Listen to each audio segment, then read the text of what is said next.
오늘 우리에게 주시는 말씀 사도행전 10장입니다. 사도행전 10장 9절로 23절까지 말씀을 한 절씩 교독하시겠습니다. 우리가 이렇게 주일에 모여서 예배할 수 있는 것이 얼마나 감사한 일인지 모릅니다. 한국이 지금 코로나19 문제로 예배를 못 드립니다. 인터넷 예배로 대체하고 있는 교회가 너무나 많습니다. 근데 우리는 이렇게 나와서 하나님께 예배할 수 있는 것이 참 감사한 일이지요. 또 죄송한 일입니다. 우리 이 시간 하나님 말씀 정말 잘 듣기 원하고 조국을 위해 기도하기를 원합니다. 이 사태가 빨리 진정되기를 원합니다. 오늘 말씀을 통해서 나의 모습을 보기 원하며 내게 주시는 음성을 듣기 원합니다. 지난주에도 말씀드렸듯이 사도행전 9장은 사울의 회심 사건을 다루고 있습니다. 그런데 10장은 베드로의 회심 이야기입니다. 우리는 보통 사울의 회심만 중요하게 이야기하죠. 그러나 사실 베드로의 회심 역시 매우 중요합니다. 성경이 두 사건을 매우 비중 있게 다루고 있는데요. 사도행전 9장이 길었죠. 10장도 못지않게 깁니다. 사실 굳이 따지면 사울의 회심 이야기는 9장 1절로 31절까지인데 반하여 베드로의 생각이 바뀌는 이야기는 1절부터 48절까지 오히려 더 깁니다. 그럼 사울의 회심과 베드로의 회심 무엇이 다릅니까? 사울의 회심은 믿지 않던 자, 예수를 박해하던 자가 인생의 방향을 바꿔서 예수를 믿는 자가 되는 회심입니다. 너무 귀하죠. 그런데 베드로의 회심은 무엇이냐면 베드로는 믿는 자죠. 이미 믿는 자입니다. 그러나 자기가 가지고 있는 아주 공고한 강고한 생각이 있어요. 그 생각 때문에 주님의 뜻에 온전히 순종하지 못해요. 그래서 하나님이 오늘 베드로의 생각을 깨세요. 베드로가 가지고 있는 생각을 내려놓으라고 하세요. 그리고 나서야 주님이 그를 사용하시게 되는 거죠. 우리는 사울의 회심이 참 귀하고 우리 교회에 사도행전 9장의 역사, 믿지 않는 자가 예수님을 믿고 변하는 역사가 있기를 원합니다. 그러나 그것만이 아니라 이미 믿는 자로 이 자리에 와 있지만 믿기는 믿지만 내 생각, 내 자아, 이게 너무 강해가지고 분명히 믿기는 하는데 하나님의 뜻이 이루어지는데 방해가 되는 사람들이 있다면 사도행전 10장의 변화의 역사도 우리 교회 가운데 있기를 원합니다. 베드로를 잘 보시기 바랍니다. 오늘 그가 기도하고 있었습니다. 기도하는데 한 환상이 보이는데 어떤 것이 내려오냐면 율법에 그러니까 레위기 11장에 먹지 말라고 했던 것들이 보자기 같은 곳에 쌓여서 내려오는 모습을 보게 됩니다. 그리고 놀라운 소리가 들리는데 13절에 베드로야 일어나 잡아 먹어라 합니다. 근데 베드로가 이렇게 반응하죠. 주여 그럴 수 없나이다. 속되고 깨끗하지 아니한 것을 내가 결코 먹지 아니하였나이다. 여기까지는 큰 문제 없습니다. 근데 문제는 그 다음입니다. 15절에 또 두 번째 소리가 있으되 하나님께서 깨끗하게 하신 것들이니까 더 이상 더러운 것들이 아니니까 먹어라. 이제는 하나님의 새로운 뜻이죠. 괜찮다. 먹어라. 그러나 그럼에도 불구하고 베드로는 거부한다는 거죠. 16절을 보니까 이런 일이 몇 번이나 있죠? 3번이나 있습니다. 먹어라. 못 먹겠습니다. 아니 내가 깨끗하게 했으니까 먹어라. 그래도 못 먹겠습니다. 이게 3번을 반복하는 거죠. 우리가 읽어보면 알겠지만 이것은 이방인인 고넬료에게 가서 복음을 전하라는 하나님의 말씀입니다. 가라. 못 갑니다. 아니 가래도 이방인도 괜찮으니까 가래도 그래도 저는 못 갑니다. 바로 이겁니다. 주님이 이 베드로를 바꾸지 않고는 안 됩니다. 여러분 베드로가 기본적으로는 참 좋은 사람이죠. 기본적으로 얼마나 귀해요. 예수님의 수제자요. 예수님이 부르실 때 배와 그물을 버려두고 주님을 쫓아간 사람입니다. 인생에서 주님 따라다니면서 많은 걸 배웠고요. 주님을 부인하기는 했어도 그리고 주님이 잡히시는 현장에서 주님을 사랑하기에 말고의 귀를 이렇게 베버리기까지 한 용기 있는 사람이죠. 성령 받고 난 뒤에는 놀라운 설교자가 돼서 3,000명, 5,000명을 회심시키는 데 쓰임 받죠. 성전 미문에서 구걸하는 안진뱅이를 일어나게도 하죠. 너무 귀한 사람이에요. 그런데 문제가 하나 있어요. 지금 이 세계관에 갇혀 있어요. 먹어라. 못 먹습니다. 가라. 못 갑니다. 얼마나 주님이 쓰기 어려운 그릇인지 몰라요. 한번 생각해 보세요. 세상에 목사님이 계시는데 하나님 이 목사님을 누구한테 신방을 보내시는데 환상을 3번 보여줘야 돼. 너무너무 쓰기 어려운 그릇입니다. 가라. 못 갑니다. 괜찮다고 가라고 그래도 못 갑니다. 그의 생각, 그의 주장, 자기 의가 너무 강합니다. 사실 이번만이 아닙니다. 베드로의 인생을 한번 추적해 보면 베드로의 이런 기질이 계속해서 언뜻 드러납니다. 마태복음 16장에 보면 베드로가 한번 주님께 칭찬을 받습니다. 주는 그리스도시요 살아계신 하나님의 아들이십니다라는 아주 정통한 신앙 고백을 했기 때문입니다. 그런데 읽어보면 곧바로 베드로가 혼납니다. 왜 혼나느냐? 주님이 그 고백을 듣고 칭찬하신 다음에 무슨 얘기를 하시냐면 이제 내가 예루살렘에 들어가면 십자가에 못 박혀 나는 죽게 될 것이라는 말씀을 합니다. 근데 성경이 어떻게 되느냐?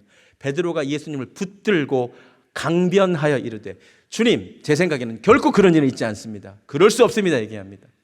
아니, 주님의 계획이 하나님의 뜻이 십자가에 못 박혀 죽는 거라고 얘기하는데 베드로가 제 생각에는 그렇지 않습니다. 옳지 않습니다. 절대로 그런 일은 일어나지 않습니다. 얘기하는 겁니다. 또 한 장면, 요한복음 13장에 가면 예수님이 최후의 만찬 석상에서 제자들의 발을 씻기시려고 합니다.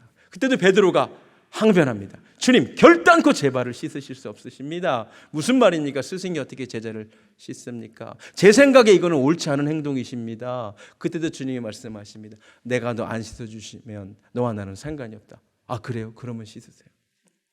그리고 오늘 잡아먹어라. 못 먹습니다. 가라. 못 갑니다. 이게 베드로입니다.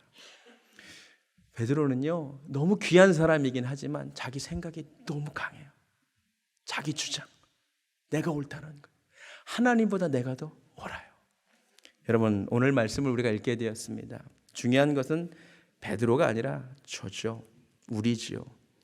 이 말씀이 혹시 오늘 우리에게 주시는 말씀인지 들어보시기 바랍니다. 아멘. 성경 속에서 나를 봐야 됩니다. 여러분, 베드로는 기본적으로 좋은 사람이라고요. 우리 가운데서도 참 귀한 분들이 계세요. 기본적으로 믿음도 있고요, 헌신도 하고요, 신실하세요. 너무 귀해요. 그런데 혹시 우리 중에 베드로처럼 내 생각에는 이게 옳은데, 내가 보기에는 이게 맞는 것인데 자기 주장이 너무 강한 사람이 혹시 없습니까? 평소에는 교회를 잘 섬겼는데 내 생각과 맞지 않는 결정을 교회가 할 때 그때부터 마음이 다치고 그때부터 목회자의 설교가 귀에 안 들어온 경험을 하지는 않으셨는지요? 그래서 교회를 옮기지는 않으셨는지요? 교회를 옮기면 이분들이 기본적으로 좋은 분들이세요. 너무 신실하신 분들이기 때문에 또 잘 섬기다가 또 어느 순간에 교회와 어떤 목회자의 결정이 내 생각에는 맞지 않은데, 옳지 않은데, 그래서 또 교회를 옮기신 분은 없으신가요? 그렇다면 오늘 이 말씀은 나에게 주시는 하나님의 음성입니다. 나를 사랑해서 내게 주시는 음성입니다. 나는 항상 이렇게 생각합니다. 내가 옳았다고, 교회가 잘못한 거라고, 내가 옳았다고, 그 목사님이 잘못 결정한 것이라고. 그럴 수 있습니다. 그러나 아닐 수도 있습니다. 오늘 본문 속에서 나의 모습을 보기를 원합니다. 믿지 않고 예수 믿는 자를 박해하던 사울만 변해야 하는 것이 아니라 믿지만 내 고집, 내 생각, 내 뜻, 내 계획, 이것이 너무나 중요한 분들, 내가 복음의 걸림돌이 될 수 있습니다. 이게 깨져야 됩니다. 그게 은혜입니다. 흥미롭게도 sin, crime, guilty라는 단어, 다 죄를 나타내는 단어의 중심에 놀랍게도 다 I가 있습니다.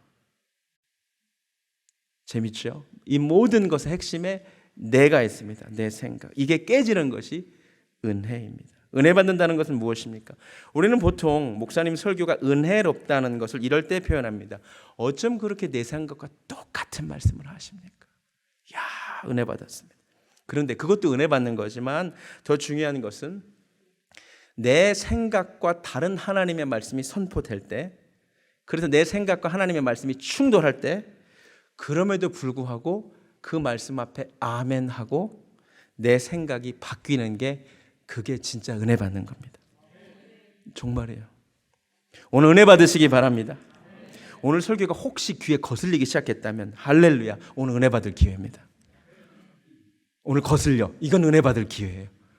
내 생각과 다른 하나님의 말씀이 그 앞에서 내가 아멘 하는가, 이게 중요합니다. 지난 지방회 때 목포에서 목회하시는 장승민 목사님이라는 분이 오셨는데 너무 귀하시더라고요. 그래서 제가 귀한 목사님이 오셨길래 화요일 새벽기도 설교를 부탁드렸습니다. 그때 목사님이 나눠주신 말씀이 참 은혜가 돼서 오늘 제가 인용합니다.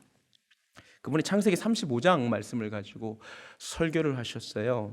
근데 창세기 35장을 보면 어떤 예언이 나오냐면 하나님께서 야곱에게 너의 후손으로부터 왕이 나올 것이라는 예언을 주셔요. 그런데 흥미롭게도 성경을 한 장을 넘겨서 36장을 가보면 야곱이 아니라 에서의 후손에게서 왕이 나온 이야기가 먼저 기록이 됩니다. 근데 어떻게 왕이 되느냐? 온천을 발견한 이야기가 성경에 나옵니다. 여러분 성경 창세기 36장에 에서의 후손이 온천을 발견해서 그로 인하여 사람들이 많이 몰리고 따르게 돼서 에서의 후손으로부터 왕들이 먼저 나옵니다. 실제로 야곱의 후손, 유다 자손으로 왕이 나오는 것은 한참 뒤의 일입니다. 그런 얘기를 하시더라고요. 그러니까 세상에 왕이 있고 하나님이 세우시는 왕이 있다고. 그런데 야곱의 후손에 대한 언급이 굉장히 의미심장하대요. 우리 한번 가볼까요? 창세기 35장 11절 한번 가보겠습니다. 창세기 35장 11절 말씀. 하나님이 야곱에게 왕을 주신다고 약속하시면서 하신 말씀이 이렇다는 거죠. 창세기 35장 11절입니다. 하나님이 그에게 이르시되 나는 전능한 하나님이라 생육하며 번성하라. 한 백성과 백성들의 총회가 내게서 나오고 왕들이 내 허리에서 나오리라. 내 허리에서 나오리라. 창세기 32장 야복 강가에서 무슨 일이 있었냐면 하나님께서 야곱의 허리를 부서뜨리시죠. 그런데 그분이 이런 말씀을 하시더라고요. 야곱의 부서진 허리에서 왕이 나오게 된다는 말씀. 부서지는 것이 그래서 은혜라는 것입니다.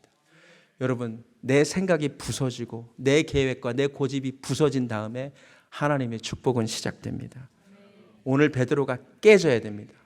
내 생각이 무너져야 됩니다. 꺾여야 됩니다. 내 물질관이 바뀌어야 됩니다. 내 신앙관이 바뀌어야 됩니다. 내 세계관이 바뀌어야 됩니다. 깨져야 됩니다. 거기서부터 하나님의 축복은 시작될 줄로 믿습니다. 신앙생활은 절대로 간단하지 않습니다. 말씀을 읽다 보면 내가 원치 않는 하나님의 명령, 내가 동의할 수 없는 하나님의 명령으로 수두룩합니다.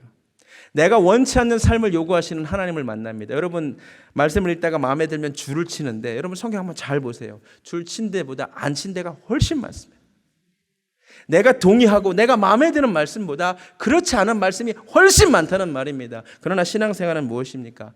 내가 동의하는 말씀이 아니라 동의하지 않고 이해할 수 없는 그 말씀에 순종하고 나를 깨뜨려 가는 것이 신앙생활입니다.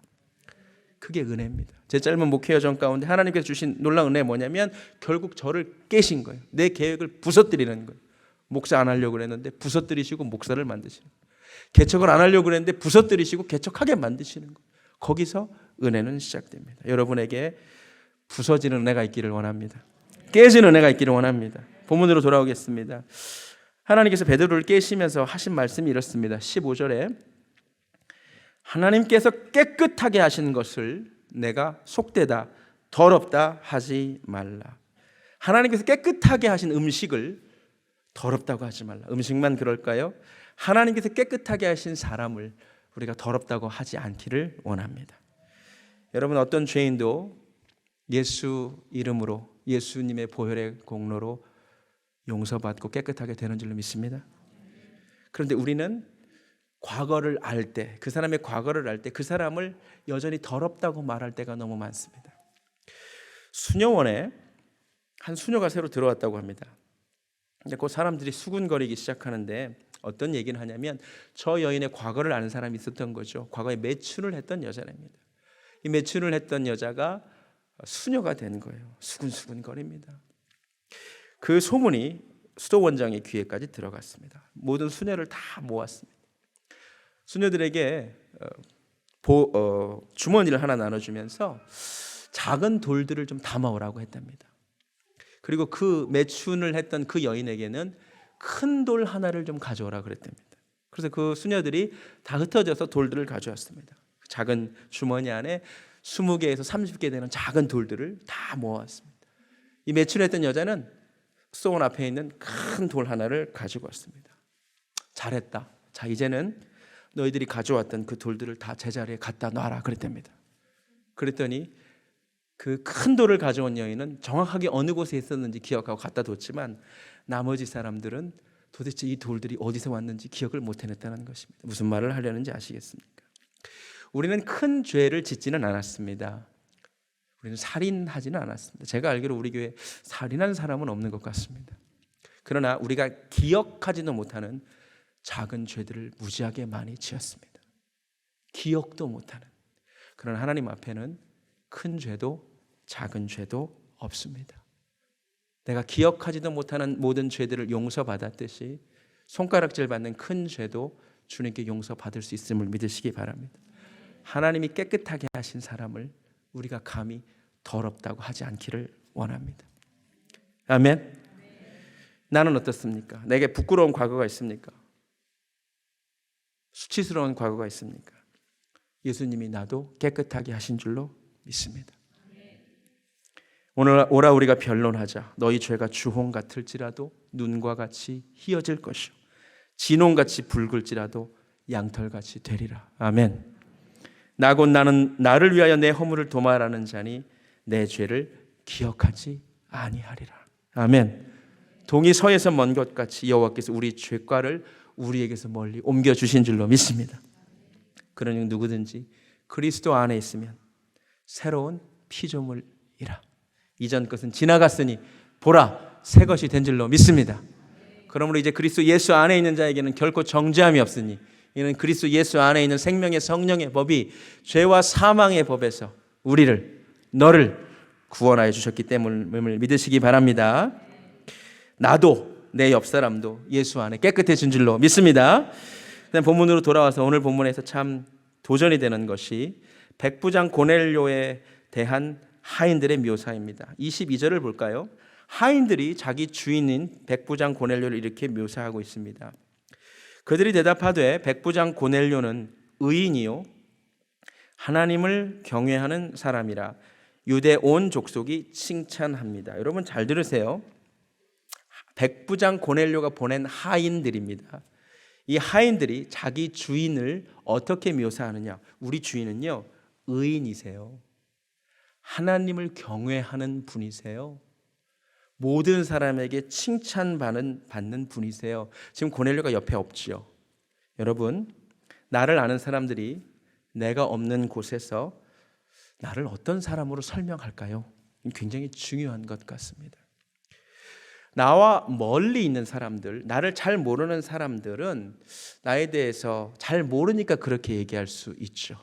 그렇죠? 근데 나를 잘 아는 사람들이 나에 대해서 뭐라고 이야기할까요?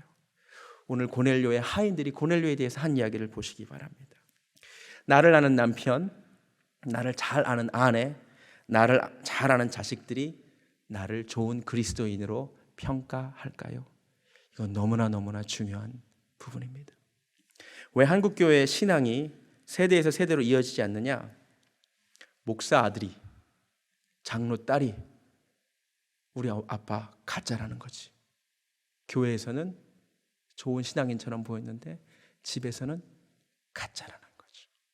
이게 비극 아닙니까? 여러분, 나를 아는 사람이 나에 대해서 뭐라고 평가할까? 생각해 봐야 됩니다. 모든 미투는 가까운 사람에게서 나옵니다. 저에 대해서 궁금하시면 부교육자분들한테 물어보시면 정확합니다. 제가 제일 무서워하는 분들이 우리 교회 전도사님, 부목사님이십니다. 한번 물어보세요. 저에 대해서 뭐라 그러나. 그 저에게 꼭 알려주시기 바랍니다. 고넬료는 신앙생활을 잘했어요. 교회 생활이 아니라 신앙생활을 잘했어요. 교회 생활과 신앙생활은 다릅니다. 교회 생활은 쉽습니다. 중요한 건 신앙생활입니다. 가정에서, 일터에서, 학교에서. 그게 나의 전부입니다. 그런 진짜 선교사입니다. 가장 좋은 선교는 우리가 믿는 바가 진리임을 보여주는 것 아니겠습니까? 성도가 성도다운 삶을 사는 것보다 더 중요한 선교는 없습니다. 우리 아이들의 입에서 우리 엄마 아빠가 믿는 것을 보니 하나님 진짜 살아계시다는 그런 고백이 나오기를 원합니다. 내 남편은 진짜 진실한 그리스도인이다. 내 아내는 진짜 진실한 신앙인이다. 이 고백이 꼭 있기를 원합니다. 오늘 마지막으로 오늘 고넬료가 베드로를 청한 목적은 무엇입니까? 오늘 22절 후반부를 보니까 그가 거룩한 천사의 지시를 받아 당신을 그 집으로 청하여 말을 들으려 합니다. 베드로로부터 하나님의 말씀을 좀 듣고 싶습니다. 이게 되게 중요한 것 같아요. 이미 고넬료는 천사를 만나서 신비한 체험을 했습니다. 천사가 나타나서 너희 기도와 구제가 하나님께 상달되었다는 신비한 체험을 했습니다. 우리가 그토록 갈망하는 신비 체험을 했습니다. 그런데 신비 체험을 한 고넬료가 그 다음에 하기를 원했던 것은 하나님의 종으로부터 하나님의 말씀을 듣는 것이었습니다. 여러분, 하나님의 말씀을 듣기를 갈망하시기 바랍니다. 말씀을 듣기를 갈망하시기 바랍니다. 오늘 이 자리에 나와서 내게 하나님 말씀하여 주시라고 말씀에 대한 갈망이 있기를 원합니다. 근데 여러분 잘 보세요. 9장에서도 그렇고 10장에서도 그렇고 동일한 패턴이 있는데 9장에서도 사울이 회심할 때 예수님이 사울에게 직접 나타나셨어도 말씀은 누구에게 들으라고 하셨죠? 아나니아에게 들으라고 하셨어요. 오늘도 똑같습니다. 천사가 나타나지만 말씀은 누구에게 들으래요? 베드로에게 들으라고 하십니다. 여러분 잘 들으세요. 이것이 하나님께서 일하시는 방법이요 질서입니다. 하나님은 하나님의 종들을 세우셔서 그 종에게 말씀하시고 그 종을 통하여 하나님의 뜻을 알리십니다. 이것이 하나님 일하시는 방법입니다. 여기 우리가 아멘하기 원합니다. 오늘 한국교회의 가장 큰 공격이 이 부분에 들어옵니다. 왜 목사만 설교하느냐? 만인 제사장 아니냐? 근데 여러분 만인 제사장의 방향은 아래에서 위입니다. 우리는 다 만인 제사장입니다. 모두가 하나님께 나아갈 수 있습니다. 그러나 말씀은 위에서 아래로 내려오게 되어 있습니다.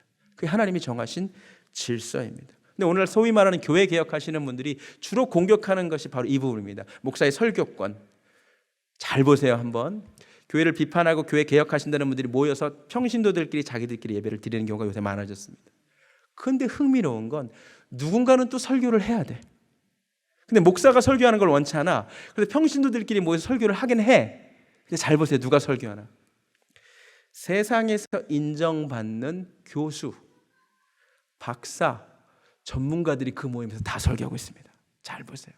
뭐 사랑의 교회 갱신 위원회 이런 분들 잘 보시면 죄다 세상 전문직 사람들입니다. 세상에서 발언권 있고 인정받는다고 교회에서도 설교까지 하려고 합니다. 여러분 잘 들으세요. 그게 하나님 뜻이 아니에요. 오늘날 이 본문에서도 고넬료가 세상 지위가 있었습니다. 백부장이었습니다. 베드로는 아무런 지위가 없었습니다. 그러나 고넬료가 베드로에게 듣는 것이 하나님 뜻입니다. 우리에게 하나님 질서에 대한 존중이 있기를 원합니다. 신앙생활의 핵심은 듣는 것입니다. 우리가 이 자리에 나온 이유도 듣기 위해서입니다. 마르다와 마리아 이야기가 해주는 이야기는 바로 그것입니다. 마리아는 들었고 마르다는 일만 했다는 것입니다. 우리에게 듣는 모습이 있기를 원합니다. 근데 우리는 언제부턴가 말씀을 듣고 나서 말씀을 평가하는 버릇이 생겼습니다. 우리가 정말 큰일 났습니다. 외부 강사가 우리 교회에 한번 오고 나면 그 다음부터 저에게 온갖 평가가 쏟아집니다. 목사님 저번에 오신 목사님은 좀 별로였어요. 지난주 금요일날 오신 우리 김태근 목사님은 아주 인기가 많으세요. 난리 났어요. 조만간 장경동 목사님급 되실 것 같아요. 그분은 너무 좋았어요. 그분은 별로였어요. 이게 문제예요. 이게 문제. 우리가 언제부턴가 목사의 설교를 평가하고 점수 매기기 시작했습니다. 그러면 안 됩니다. 그분이 누구든 하나님께서 그분을 세웠다면 그분을 통하여 우리에게 주시는 말씀이 있었은 줄로 믿습니다. 표현력이 부족할 수 있습니다. 장황하게 말을 할 수도 있습니다. 부족했을 수도 있습니다. 그러나 하나님은 그분을 통하여 하고자 하시는 말씀이 있었습니다. 우리가 사무엘처럼 말씀하소서 주의 종이 듣겠나이다 하는 겸손한 태도가 우리에게 회복되기를 원합니다. 오늘 몇 가지 말씀드렸습니다. 제일 중요한 것 베드로가 깨져야만 했습니다. 베드로의 생각이 꺾어져야만 했습니다. 부서진 허리에서 왕이 나옵니다. 우리도 깨지는 은혜가 있기를 원합니다. 내 생각 깨져야 됩니다. 여러분 저는 여러분의 과거를 잘 모릅니다. 저는 여러분이 어떤 경로로 우리 교회에 오시게 되었는지도 사실 잘 모릅니다. 그럼 오늘 본문을 통하여 여러분 잘 생각해 보십시오. 혹시 내가 이전에 교회를 옮긴 이유가 교회를 잘 다니다가 어떤 결정이 내 생각과 맞지 않아서였다면, 그래서 교회를 옮겼다면, 그리고 또 혹시 이 교회에서도 내 생각과 맞지 않는 결정들을 교회가 할 때 또 교회를 옮길 것을 고민하신다면 잘 들으십시오. 교회를 옮기면 그곳에서 똑같은 일은 또 있을 것입니다. 주님은 그 모든 문제를 통하여 내가 깨지기를 원하는 거예요. 내가 깨지는 것이 하나님의 뜻입니다. 듣는 은혜가 있기를 원합니다. 하나님이 깨끗하게 하신 것을 속되다, 더럽다 하지 않기를 원합니다. 나 자신도 옆 사람도. 고넬료처럼 내 주변 사람들에게 신앙인으로 인정받기 원하고 겸손히 듣는 모습이 우리에게 있기를 원합니다. 찬양하겠습니다. 주님을 보게 하소서. 내 생각, 내 뜻, 내 계획 내려놓고 부서지고 무너지고 꺾어지고 주님 음성 기다립니다.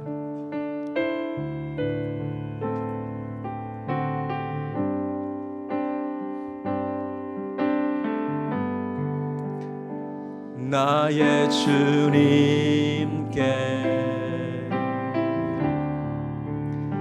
찬양 드리며 그 크신 사랑, 그 크신 사랑 주 임재 감사해. 어둠 속에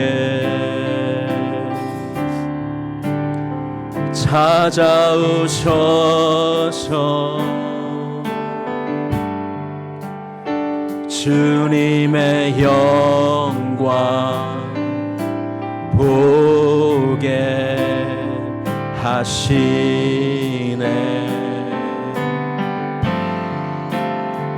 의심하는 나를 손 내밀어 잡아주시네. 두려운 맘 내려놓고 주 바라봅니다. 주님을 보게 하소서. 주님을 보게 하소서. 나를 붙드소서. 나를 붙드소서. 내 뜻과 내 생각 내려놓기 원합니다. 내 뜻과 내 생각 내려놓고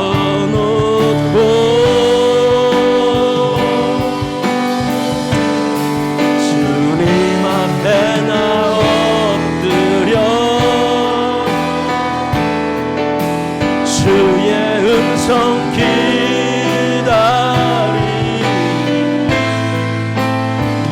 나를 부르실 때 믿음으로 걸어 주님을 보게 하소서. 주님을 보게 하소서. 나를 붙드소서. 나를 붙드소서. 내 뜻과 내 자아, 내 생각 내려놓습니다. 내 뜻과 내 생각 내려놓고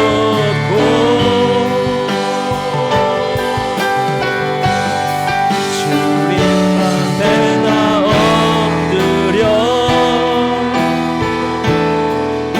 주의 음성 기다리 나를 부르실 때 믿음으로 걸어가리. 하나님, 나의 생각과 다른 하나님의 계획 그 앞에 내가 무너지기를 원합니다. 깨지고 부서지고 꺾여지기를 원합니다. 바로 그 부서진 산산이 부서진 내 자아로부터 비로소 주님의 축복이 시작될 줄로 믿습니다. 이제는 우리 주 예수 그리스도의 은혜와 하나님 아버지의 극진하신 사랑과 성령님의 역사하심이 이제는 내 뜻과 내 생각 내려놓고 겸손히 주님 음성 듣고 순종하기를 소원하는 사랑하는 베들교회 성도님들 머리 위에 지금부터 영원까지 함께 하시기를 간절히 축원하옵나이다. 아멘.